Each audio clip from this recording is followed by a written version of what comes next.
Hi everyone, welcome to the Aware, Relaxed, Connected podcast. Join me as we explore approaches and orientations towards cultivating the physical body, the internal landscapes, the mind, and our relationship with reality as a whole. I'm your host, Craig Mallet. Okay, hello everyone, and welcome back to the podcast. Today I am going to be talking about a rather taboo topic, which is animism, the subtle world, magic and spirits and all of this, or at least my take on it.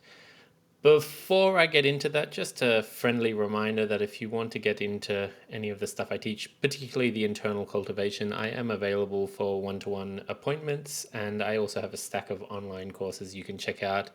That's at courses.craigmallet.com. I'll throw a link in the text associated with the podcast so you can check that out from there. All right, on to the weird and wonderful world of animism. I thought I would really just start with getting the basics in order because I think a fair few of my listeners aren't really familiar with this world, even though it's a rather big world when you get into it. And also I have a particular view on it that I really wanted to get across today. So, what are we talking about when we talk about animism, the subtle world, the invisible world, magic and stuff like this? Well, really, it's the heart of it all is this idea that there is, let's call it invisible or subtle agency out there in the world that aren't people or animals, but rather these kind of, I don't know what you call them, entities or spirits or sentience that's out there that you can build a relationship with and you can then affect change in the world through that relationship. And that's kind of the heart of most of it. Now, there are a whole stack of different ways of looking at this.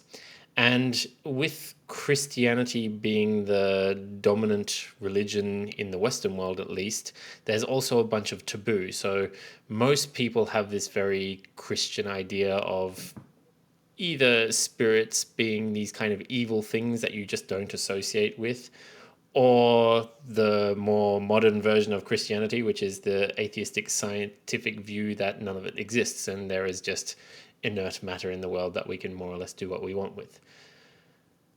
I'm kind of neither of those. My view is more of the animism view, and the animism view is really that the entire world, all of it, is alive, and aspects of this aliveness have varying degrees of agency that you can interact with, create relationship with, and so on.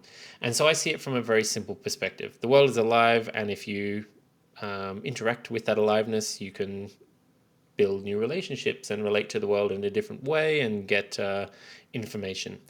Before we even get into the what's possible with this and how can it be done, the very first thing I want you to kind of consider with this view is the notion of inert matter that the scientific world really sees. You know, the stones are inert, even the trees to a degree are inert. We can chop a tree down if we want. We can break a branch off if we want. We can move a stone if we want. We can carve a stone if we want. The whole thing really sets up this notion that humans are the only really important ones here, and that this world is here for us humans to more or less do what we want with. And as soon as you enter into the animistic view, this is not possible. When you start to see the stones as being living, the trees as living, the animals as living, you really can't help but have to enter into a relationship with them. Hopefully a respectful relationship, but a relationship nonetheless. You lose this sense of I can just do what I want, when I want, how I want with this stuff. I actually have to consider what this stuff thinks about what I want to do with it.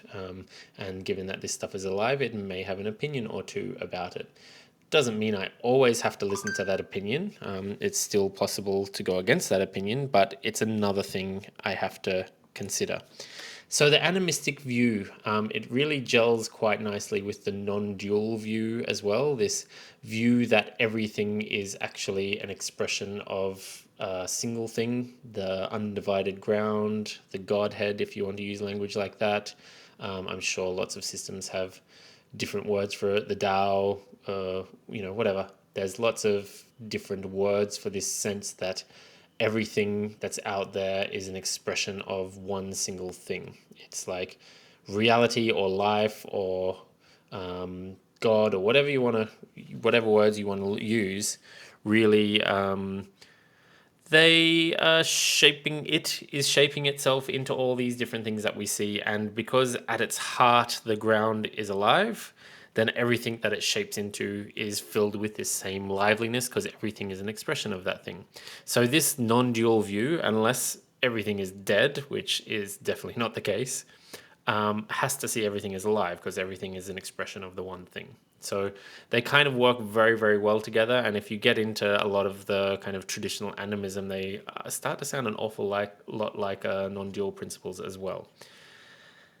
The other thing that's really interesting to mention here is that this view of animate versus inanimate is reasonably new. This idea that there are some things in the world that aren't an expression of life somehow only came around in recent history in the scheme of things. Every single traditional culture world around before kind of Western influence really had a view that the world was alive, every single one. And so if you are a person who doesn't believe the world is living, then you are really in the minority of all humans. If you want to dive into this particular side of the topic, there is a really great podcast by Joshua Schrei called The Emerald. And on this podcast, there is an episode called Animism is Normative Consciousness, where he basically makes the point that if you got all the humans that ever existed in the whole wide world and put them all together and then parted out the ones that don't relate to the world as living, as in inanimate, then you would have a very extraordinarily small percentage of those humans, like way less than 1% of all humans that have ever existed, even if you're only counting modern humans. Pretty much they're in the minority, and when you're in the minority, the majority are what's normative. What's normal is seeing the world as living, as conscious, as having sentience and agency.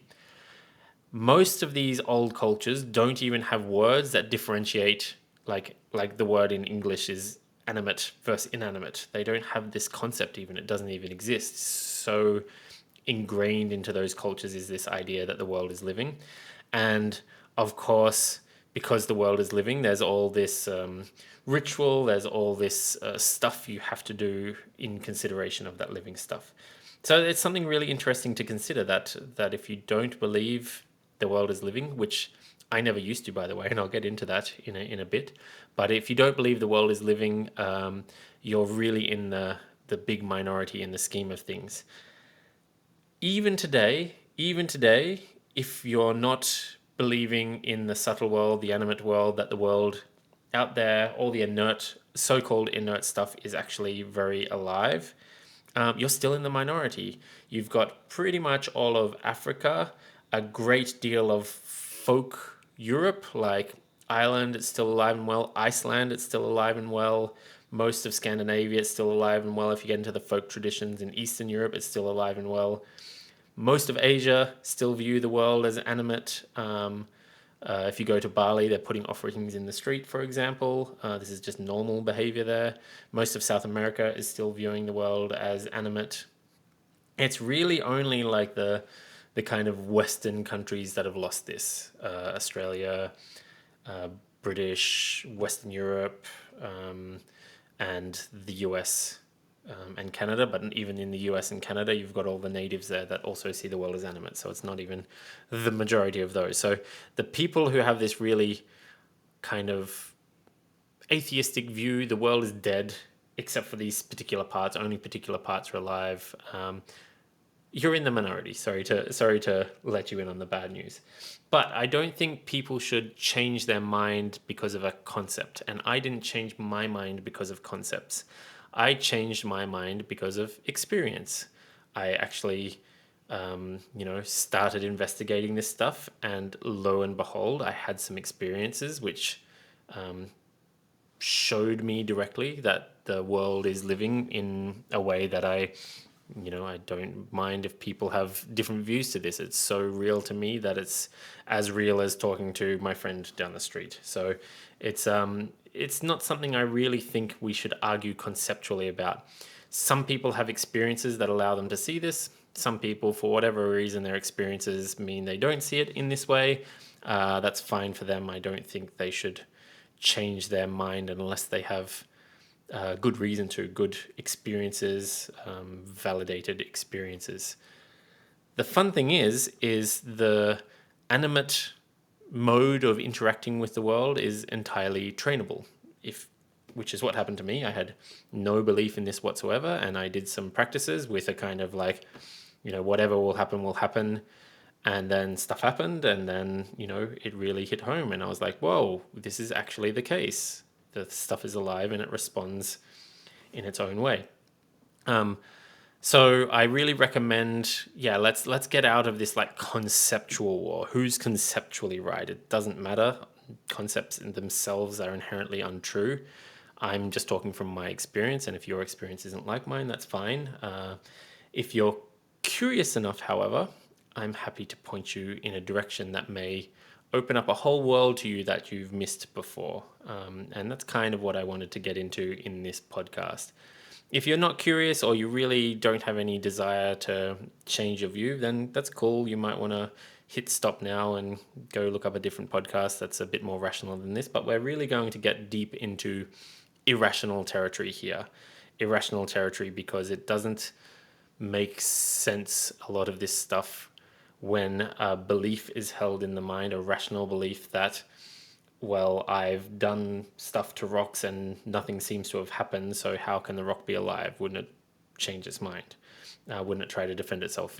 Rational beliefs like that can be held onto very strongly, and it's really letting go of those beliefs that allow you to enter into this territory, or at least being curious enough to try some methods, try some training techniques, and see what the results are.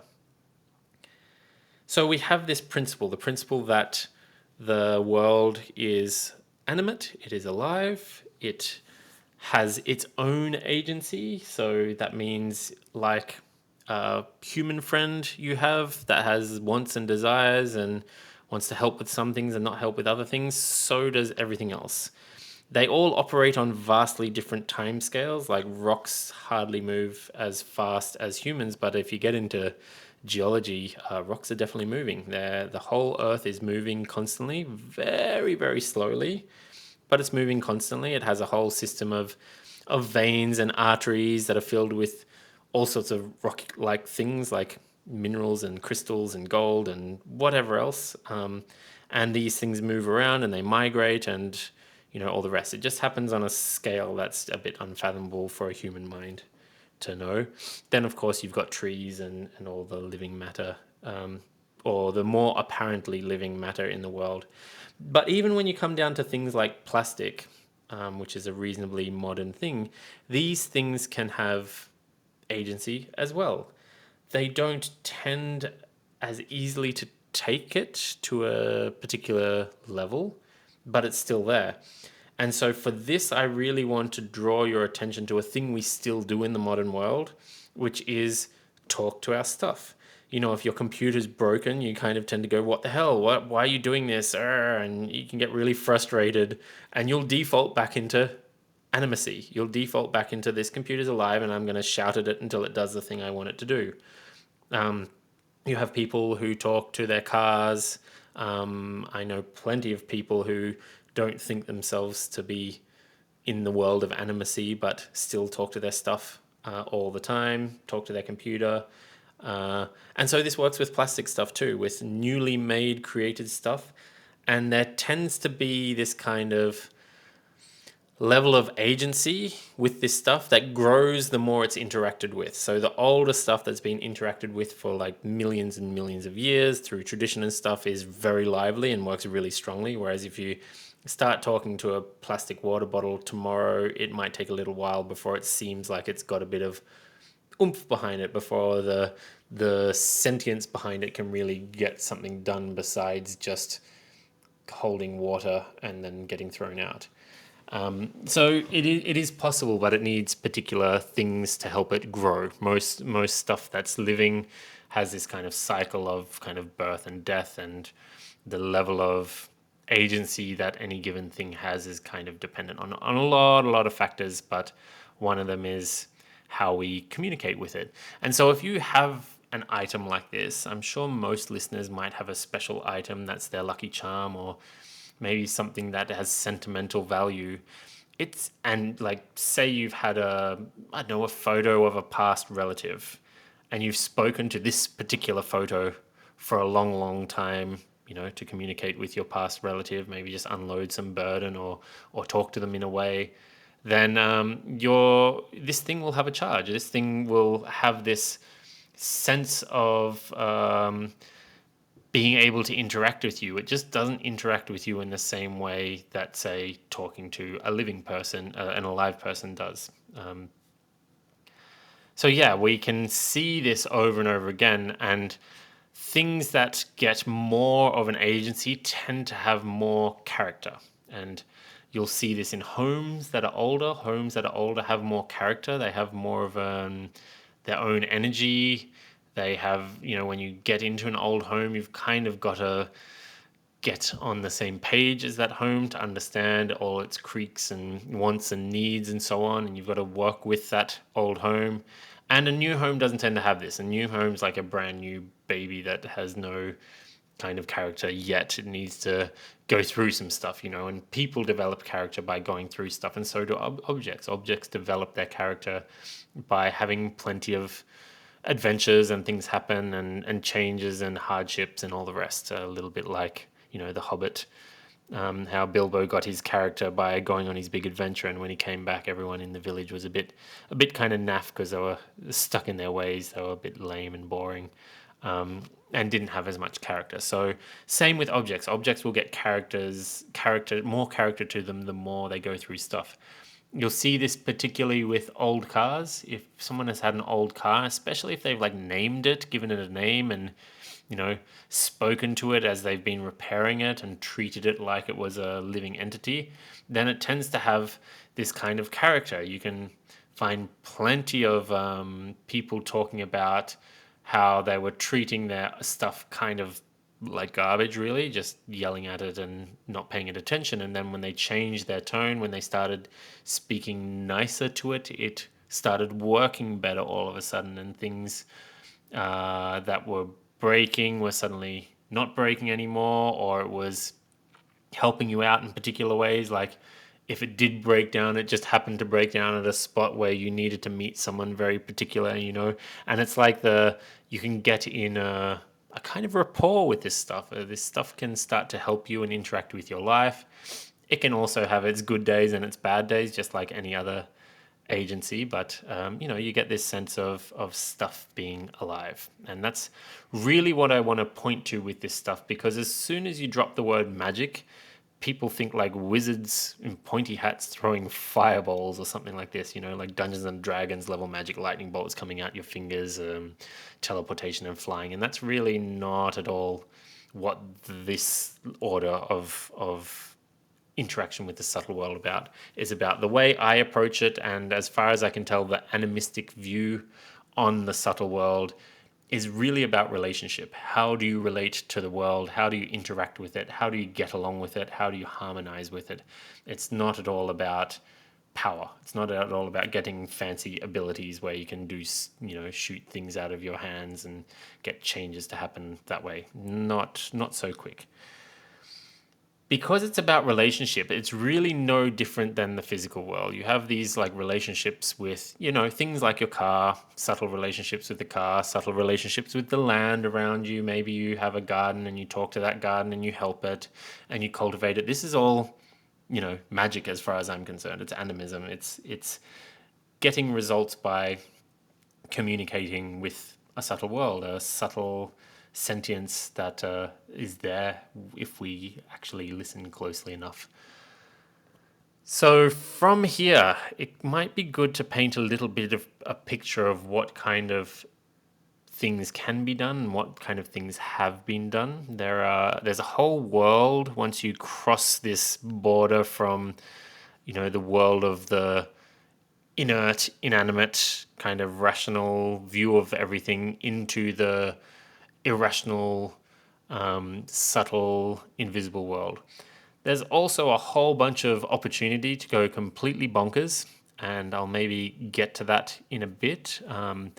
But there's definitely a good space for creating better relationship.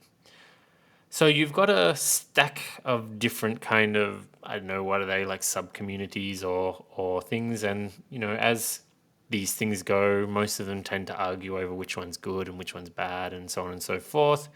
I don't really care about that good and bad thing. I more am interested in cause and effect. So if you do it one way, what are the effects? If you do it the other way, what are the effects? And so we're kind of like, I'm really interested in understanding this, understanding what effects a particular practice or approach is giving, what you can expect to get back from your practice, what's the return on the practice, and what its main aim is. So overall, you have a few big groups that you really want to know about in this world. First of all, in the West, the Western occult scene is a really particular scene with all sorts of people, wonderful and horrible as any group of any humans tends to be. Some people in it for really, really doing a lot of good in the world and really making a lot of positive changes. Other people are just being selfish and mean and childish and all the rest. And I don't think that's unique to any particular group of humans anyway. I think that's just a normal thing you find in groups of humans, that some of them are going to be imbalanced in whatever way. So with the occult circles, there are some major groups around, but the classic ones are the Golden Dawn. They are maybe who you get this sense of, like, salt pentagrams on the ground with circles around, and these really elaborate rituals where you wear particular robes and have to do things on particular days for a particular amount of time. Sort of like, almost like the movies, not quite as hammed up as that, but almost like the movies. So yeah, if you're kind of interested in that side of things, it's not my cup of tea, but the Golden Dawn is one of those groups, and Franz Barden is one of the major influences on that. He's got a stack of books that are all about, like, methods of how you're meant to do all of these kind of ritualistic practices. I'm not so much of a ritual man myself. I've not really engaged with that side of this work, the work with the subtle. I'm much more of almost like a folk animist in the way I approach things, although a modern version of that, because I don't have a big community around me that are all doing the same thing. So it's just like solo folk animist is probably where I fit in. Besides the Golden Dawn, Franz Barden people, you have a stack of people who call themselves chaos magicians. And the idea with chaos magic was that you could actually, like, leave the boundaries of these really formalized rituals you'll see in the old texts, and if you understand the operating principles, you can create your own rituals and create your own spells and whatever else, create your own interactions with the invisible world and get your own effects. And often the chaos magician will argue that their way is better because it kind of allows you to express your individuality more clearly, and get some results. So with chaos magic, you have things like talismans where you can scribble out little shapes and on bits of paper and burn them, or that there's a stack of different methods for this, to send your message to the spirit world, to get the spirits to act on it, to cause the result you're kind of looking for. So beyond the chaos magic kind of people, you've also got certain people who work with particular deities. So I think there's some definitely kind of old school type, like cult of Dionysus. Sorry about that. Where they're kind of like centering around a particular deity, and they're doing rituals based on a particular deity. I've seen a bunch of stuff for Hecate. She seems pretty popular these days. Also, you've got the Indian religious traditions, devotional traditions, and stuff like this. They're all kind of praying to a deity. Most of the offshoot, I actually most of the versions of Christianity would fall under this kind of magic, where they have their deity and they have their whatever ritualistic prayer to the deity, and that is meant to help them get stuff done. So you pray to your God, and then the God answers and said, yes, it shall be so. So this is a kind of form of that style of magic, where you're just, everything centers around a particular deity.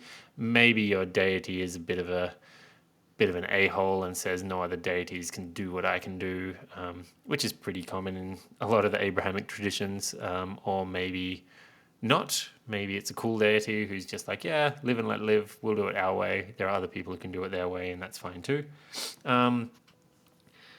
But the principle is that there is an external, subtle agency who might have some level of power, maybe claiming to have the highest level of power over the world or not.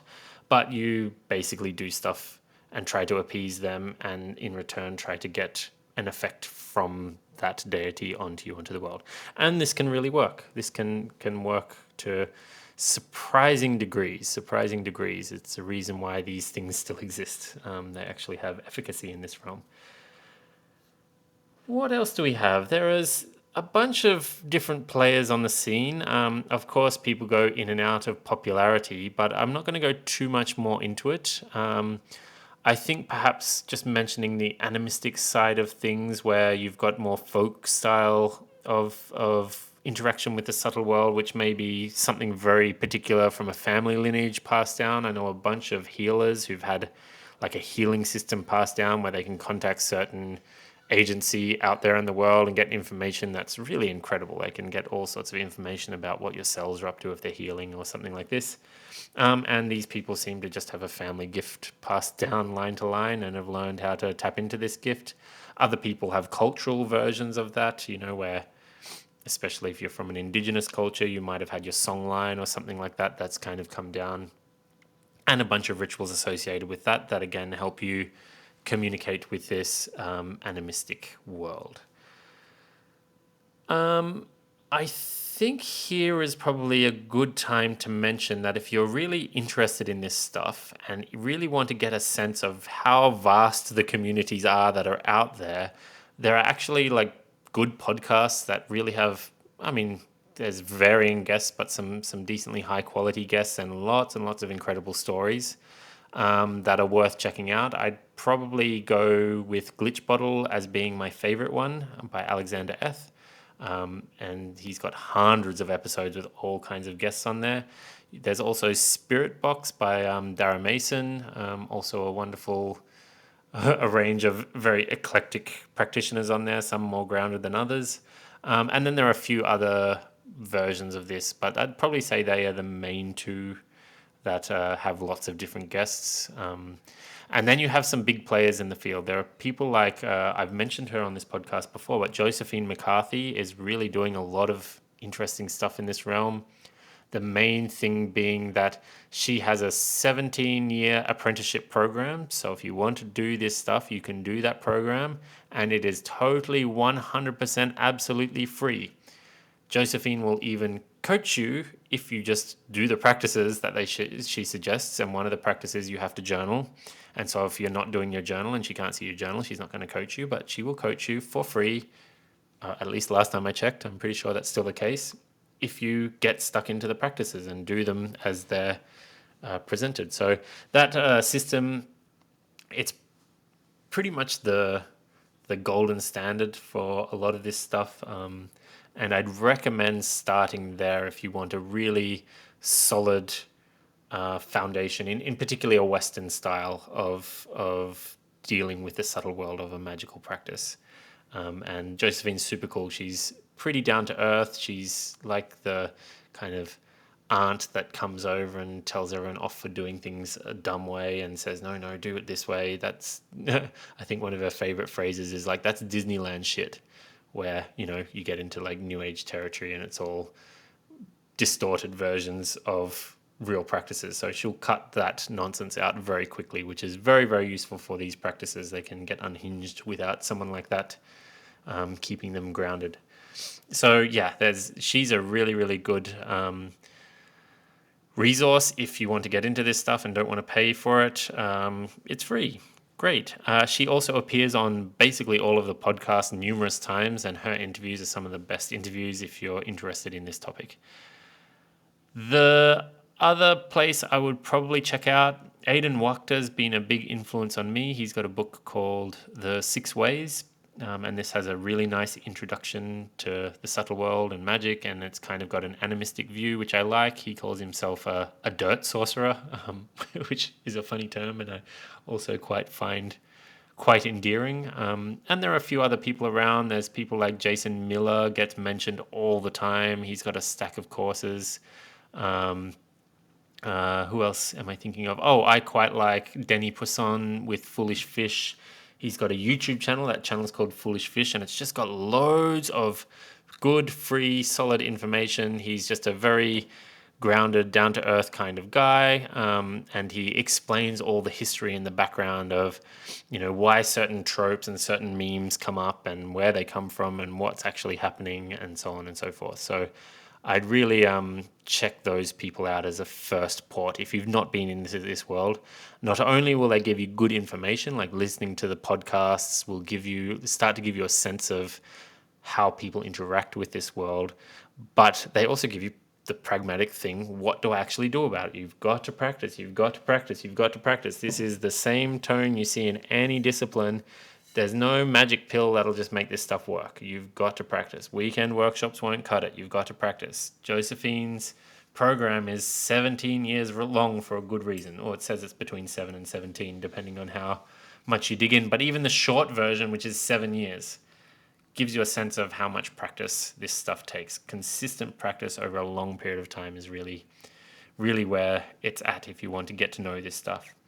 If you don't want to practice, that's fine. I really heartily recommend, if you're interested in cultivating sincerity, that if you don't practice this stuff and don't have your own experiences, try to notice that it's more that you don't know because you have no personal experience, rather than it's all garbage and all the thousands and thousands and millions of people who've ever done this stuff in the past are all completely bonkers and I'm smarter than them. If you can let go of that and just let it be a mystery, that's going to do far more for you. That's going to be so much better for your cultivation than just doubling down on this conclusion that it's all nonsense. If you want to know that it's not nonsense, go do the stuff. If you don't, accept not knowing. That's pretty much where it's at. It tends not to work in the way we think it works. This is, after all, a relational practice. There are some good tips that you can take, but does it work is kind of like saying, does dating work? Can I get a girlfriend if I date? It's like, sure. It works. Is it going to work for everyone? Probably not. Are there some basic things everyone needs to do? Yes. Is everyone doing it going to look the same? No, not really. But, there's some basic stuff like, if you're on a first date with whoever, you're kind of going to want to do things like be good at listening to them. If you don't have a listening skill and you're just talking over the top of them all the time, it's probably not going to go well. There are things like just general manners and politeness and understanding that, and that changes culture to culture and interaction to interaction. Some people have different standards to others, so learning those standards is a really, really good idea. And just generally not rushing things, right? If you have a first date and you rush too much, you got to kind of dial it back a bit and ease into it. So this idea of treating all of this work like a relationship, which it is really something I emphasize in the way I approach it. And I don't particularly teach too much structured stuff. I mainly give people concepts. Here's the living world, and here's a few entry points where you can start to get a sense of the living world and what it's like. And then I let people develop from there, and I kind of, send them towards the Josephine McCarthy's of the world if they really want to go deep into those practices, but with a solid foundation. So I'll really work on the foundational practices, the things you need to know, and just the general kind of harder parts of it, particularly understanding how the mind filters experience, particularly in the dream world. So when you're dealing with a lot of this stuff, you'll enter this dream world a lot. The world of dreams, the world of daydreams, the world of trance, of the subtle world. This has this dreamlike quality, and if you don't understand how the mind filters this dreamlike world, it's going to get you in trouble, because the mind will plaster familiar stuff over it just to help you understand it and digest whatever happened, but it's not necessarily the thing. And a really common thing you find in these practices is someone engages with it. 2 weeks later, they've had, I don't know, Jesus come back from the dead to tell them that they're the chosen one and something like this. And this is really not at all what's going on. It's just someone who's confusing their mental fantasy for an actual relationship. And so there needs to be practice done to really solidify this. So what does practice look like? Well, there's a whole stack of different things you can do. There's the more functional side of things where you get something done. So you have things like candle magic, like talismans, where say you want to get a new job and you've been having no amount of luck. Well, you'd go down, you'd draw the little talisman following the instructions. Within that, you'll put your intent to find a new job, and then you'll burn the bit of paper or whatever, and hopefully find a new job appearing for you sometime soon. The basic idea here is not that it's going to guarantee something, but it's going to increase the potential for it to happen. And this can be a many-fold increase of potential, but it's still not realized. It still needs to land somehow in the physical world. And so every single sensible person I know who engages with this kind of work still does the mundane thing as well. It's like you're searching for jobs and you're having trouble finding the right job. These kind of workings can really help you, like, open a door, have a good job appear. Maybe you get accepted in a job that you wouldn't have otherwise been accepted in, something like this. It's just really about shifting potential a little bit in your favor. So healing is another example, right? There's a sick person, you want to help them get better, so you do a thing, you do your little whatever ritualistic practice of whatever kind, and then the person gets better through all sorts of subtle means. And here we want to see that it's not really, the actual how the ritual is framed is not really to do with it having to be a particular way. There's so many different ways of doing it. Some people just have simple meditations to drop into that other space of intuition and of subtle agency and relationship. Some people really have to put a whole suit on and do a whole thing to get it done and say stuff out loud. Some people can internalize it. There's plenty of ways to affect this relationship, and some ways work better in some contexts and worse in other contexts, but all the while they can have an effect. And it's most people who practice this stuff have reasonably good success. You can find plenty of what are they called, like reviews from a lot of these people who have courses who I mentioned, the Josephine McCarthy's and Jason Miller of the world, where people are getting the results that were advertised. It totally works. They all put in effort. Most of the time they have to go through plenty of learning and all the rest, but they get a result. And inevitably, the main thing that is developed is this kind of sense of participation in a living world, a living system. There is, when you can connect to all variations of spirit at whatever level, then you feel like you're actually participating in this world, and the world suddenly seems both bigger and more interesting.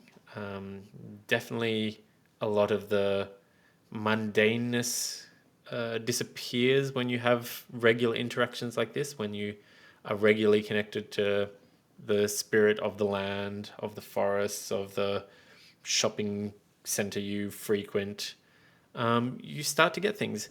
The main interesting thing here is that you can get information from these relationships that you can't really get from physical, mundane, rational relationships. There are certain um, knowledge that you get, which people might call intuition or messages or dreams or whatever, where you can really learn stuff that's real and that affects your life, that you can change in your life.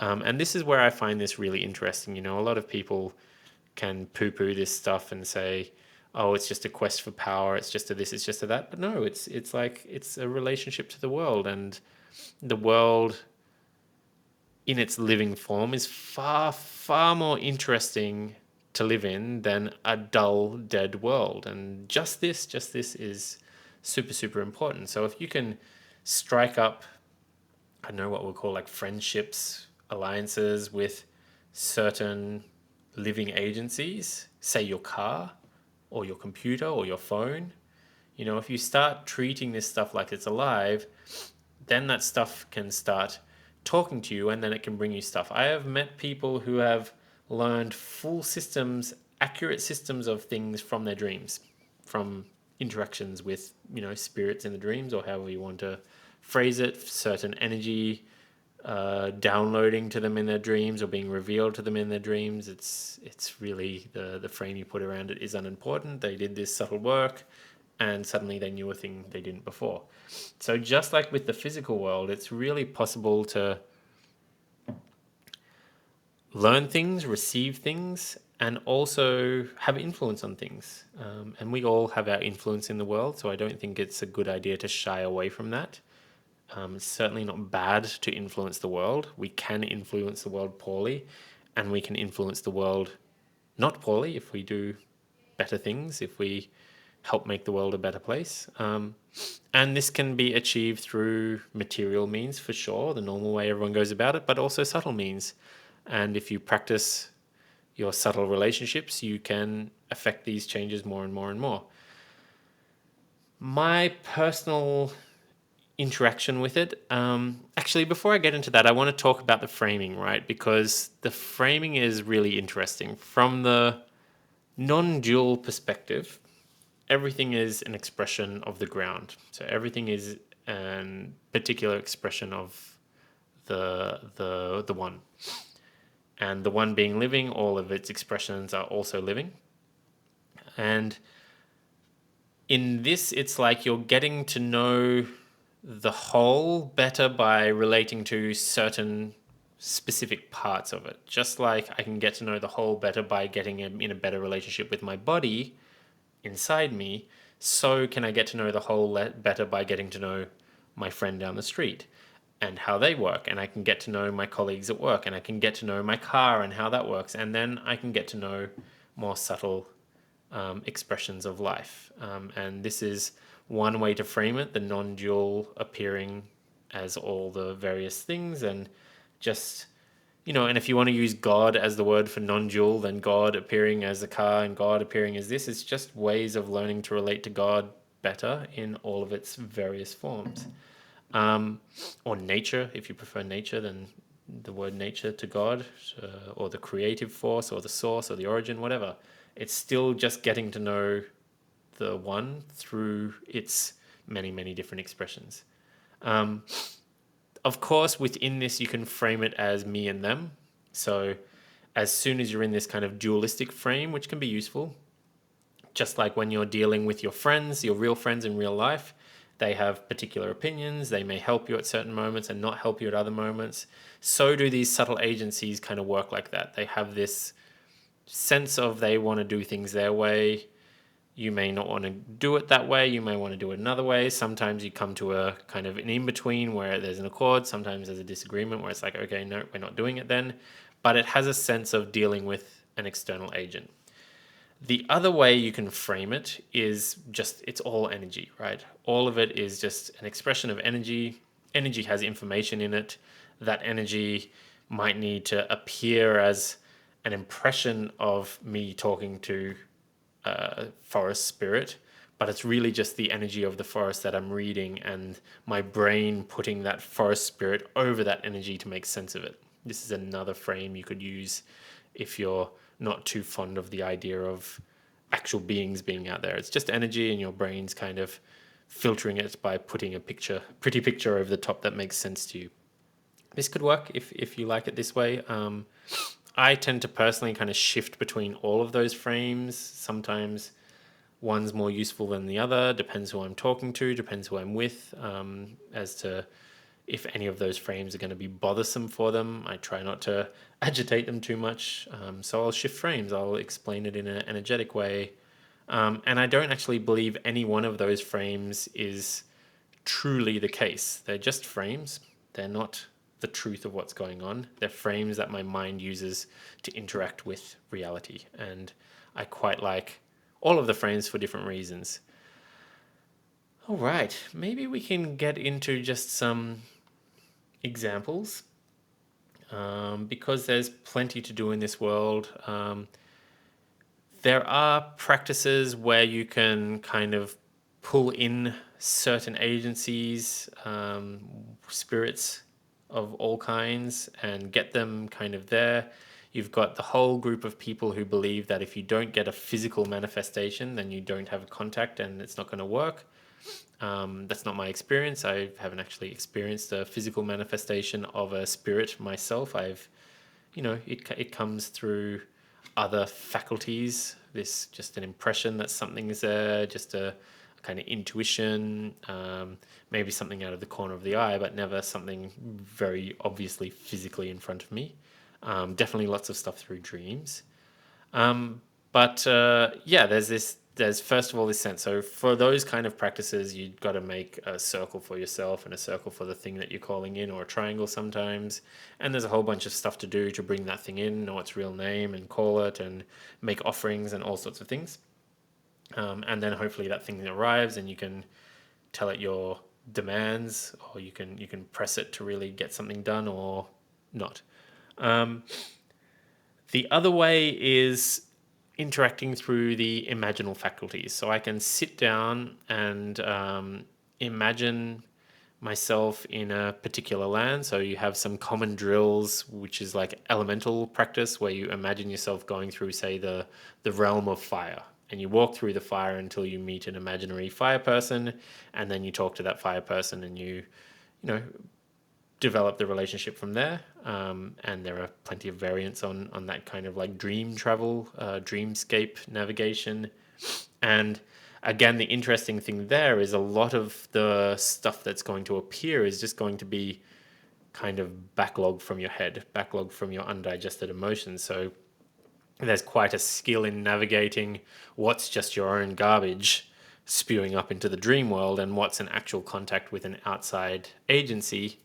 And most of all, that comes down to whether the thing you discussed, talked about, whatever, had physical impact. So if you meet a fire, whatever, in your dreams, fire elemental, and then in real life, the thing the fire elemental said would happen or it could do happens and is done, then you go, oh, cool, real contact. And maybe it doesn't, which is going to be a lot of the initial practices where they don't work, and nothing happens. So there's this whole realm of navigating stuff through the imaginal dreamscape, and I actually use this for my distance healing. So if someone calls me up and they said, I've got whatever, busted left shoulder, I can't lift it above my head, and I need to do a distance healing on them, then basically what I'm going to do, I'm going to sit down, get into my opening, releasing process, then drop into that kind of trancy like state where the subtle world energies are more clear to me.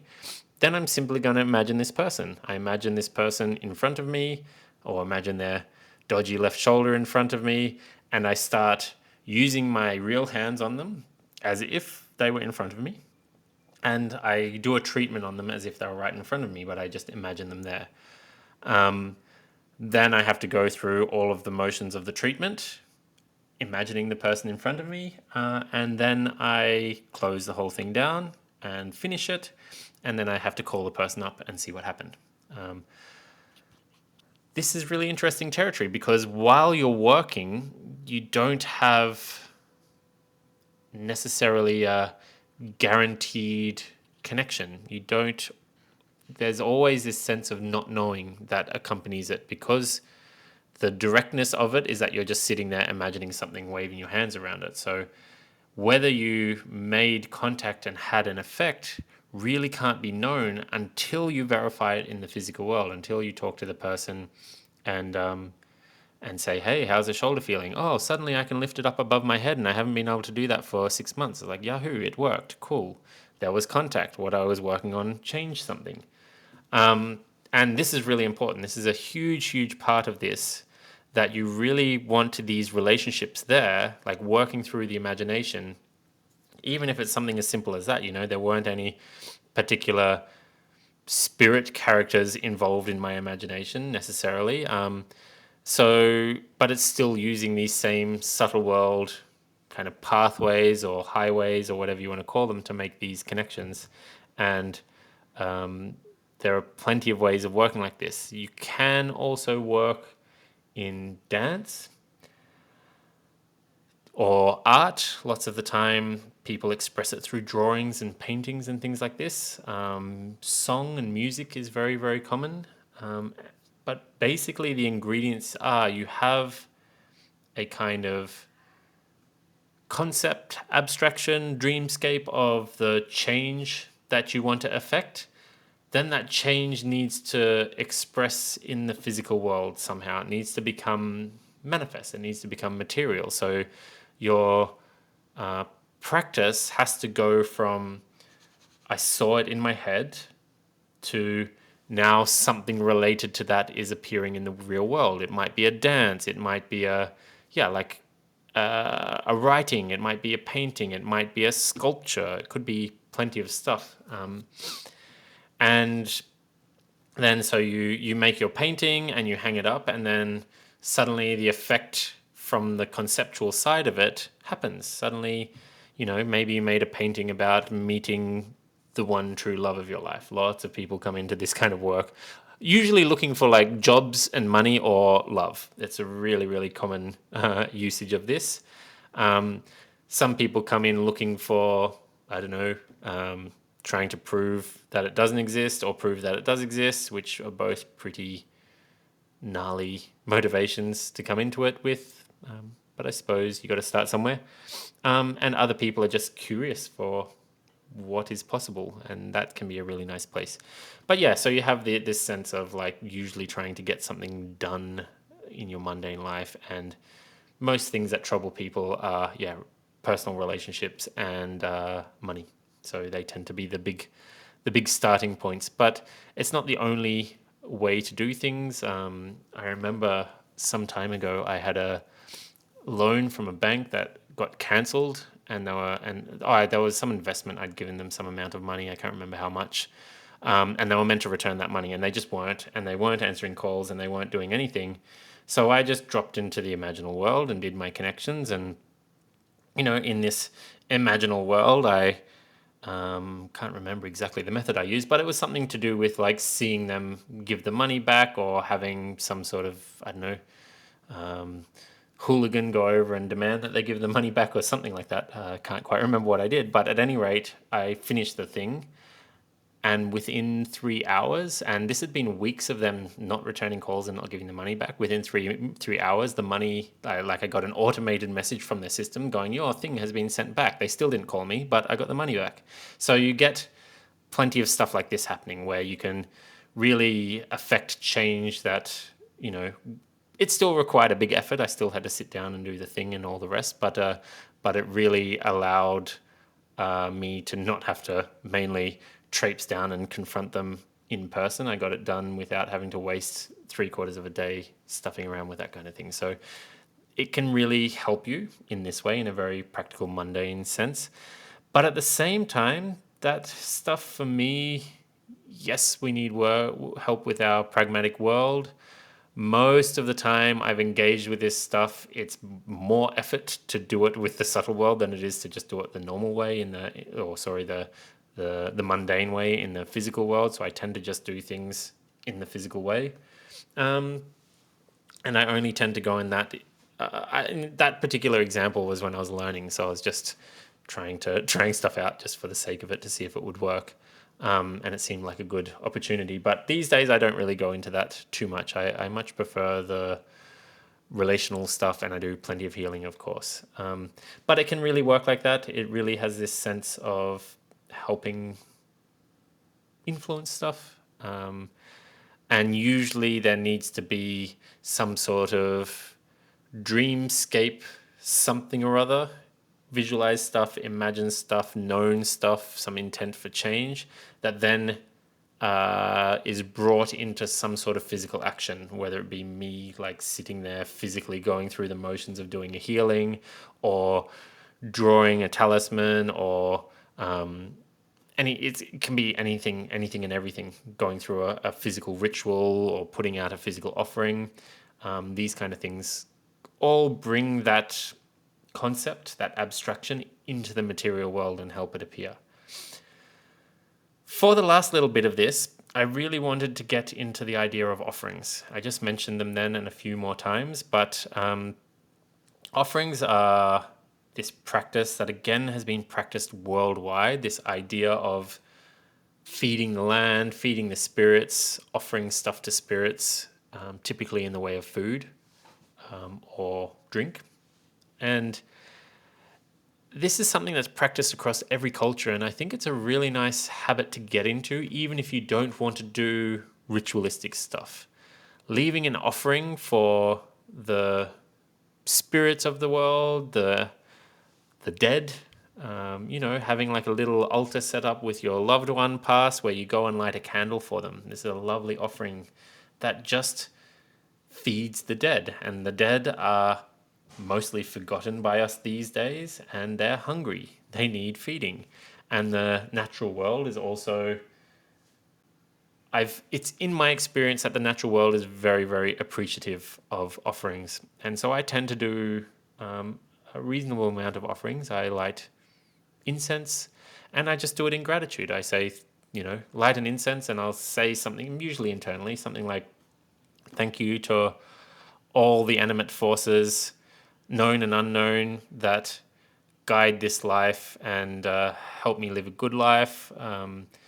May we all live in peace together from now until the end of time.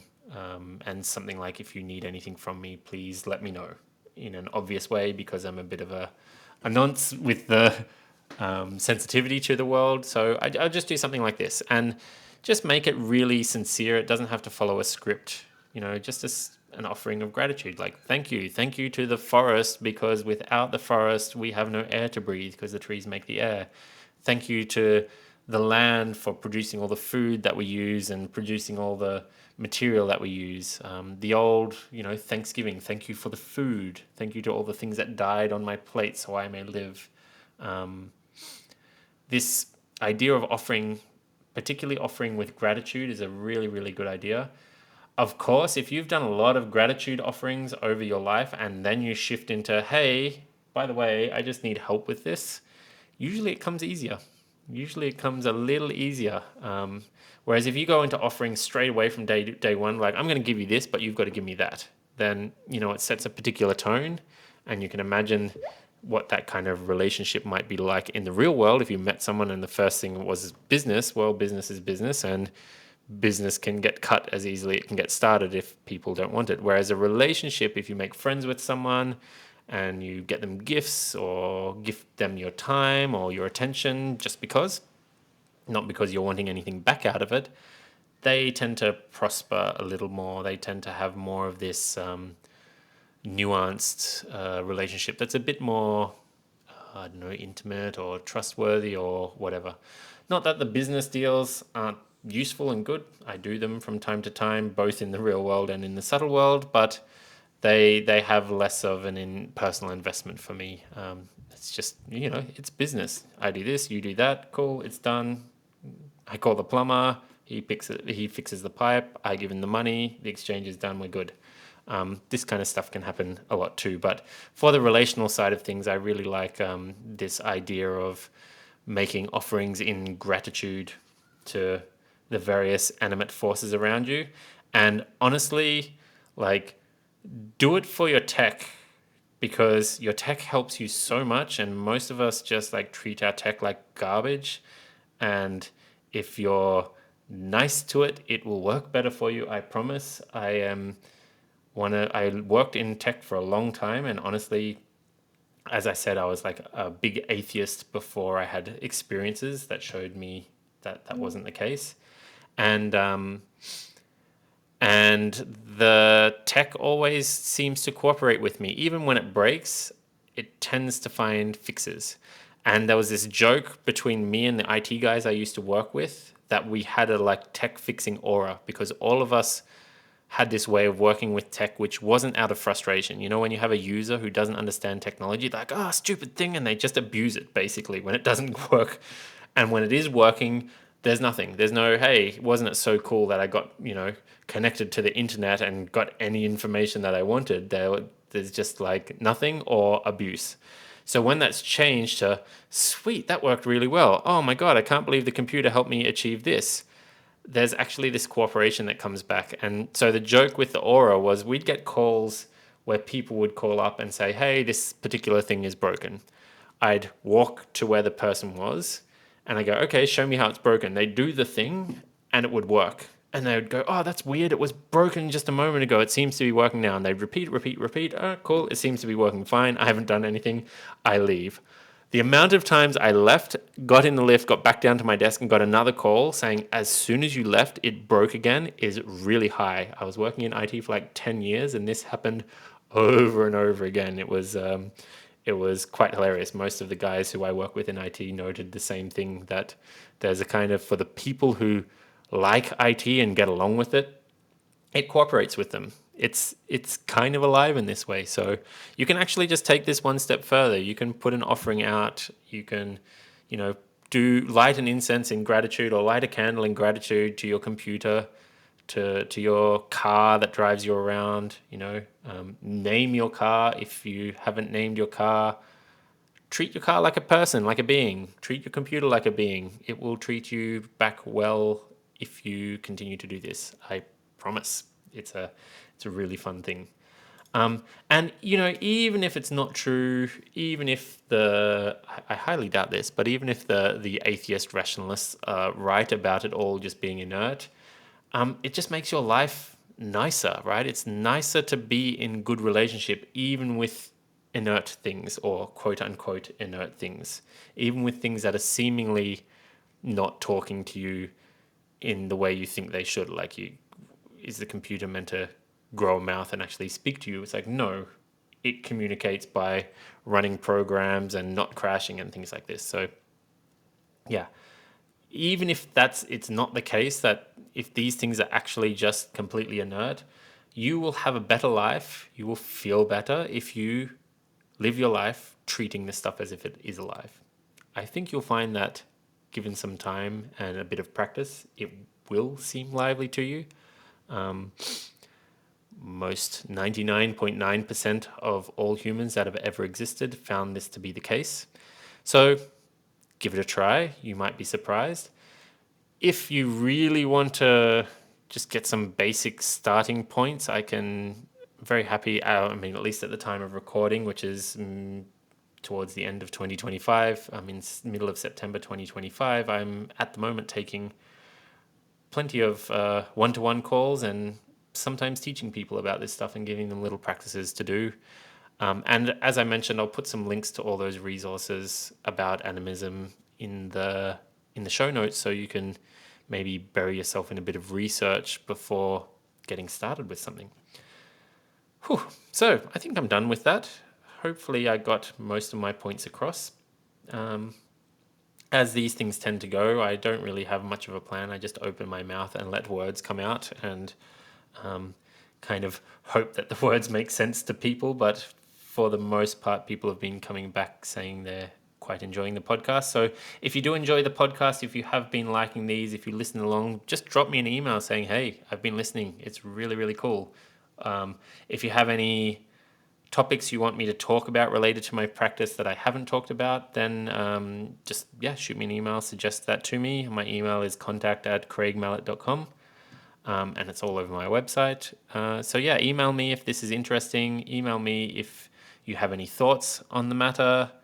I mean, I guess if you're totally offended by everything I said, you can also email me and shout at me, but I'd prefer not. So maybe leave that one. Just ignore me if that's the case.